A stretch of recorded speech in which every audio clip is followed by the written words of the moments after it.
He brought down the most hunted man in Oklahoma in a gunfight on a rain-soaked road. It made him a national hero, and the bullet he took that day would follow him the rest of his life.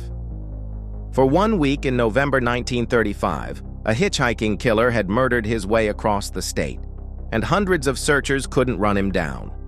The man who finally did wasn't a federal agent. He was the aging town marshal of Blanchard. They called him the Bloodhound. He'd worn a badge in Blanchard for 23 years, and he took any crime within 25 miles of his town as a personal insult. And he was no stranger to gunfire. Years before, he'd shot a bank robber dead in a running gunfight and walked away with a bullet in his own leg. So when the killer's trail bent back toward home, the old marshal didn't flinch. The man he was hunting topped the FBI's most wanted list.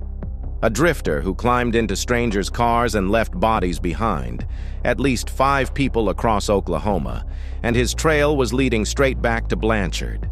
A local man spotted him behind the wheel of a murdered farmer's car, memorized the license plate, and raced into town for the marshal. They ran the car down on an open road south of town. It was nearly noon and raining. Morgan stepped up to the driver's door and reached for the handle, and the man inside came up with a gun. The first shot tore through Morgan's right shoulder. He staggered back, drew his own pistol, and fired from the hip. When the guns went quiet, the killer was slumped behind the wheel, a bullet in his skull. He'd be dead within 2 days. The week of terror was over, but for Oscar Morgan, the price of that day was only beginning to come due. For one strange season, the whole country knew his name. The magazines wrote him up as a one-man posse, the humble marshal who'd turned down detective jobs in bigger cities, suddenly famous. His town nailed up a sign at the edge of the road. This is Oscar Morgan's hometown. And by some accounts, the small-town marshal was put on the radio in New York, flown to Washington to meet the president, and taken to shake hands with J. Edgar Hoover himself. But the bullet had left its mark. The shoulder wound never fully healed. The infection went deep, by his own account, all the way to his spine, and it never let go. Years later, the paralysis set in.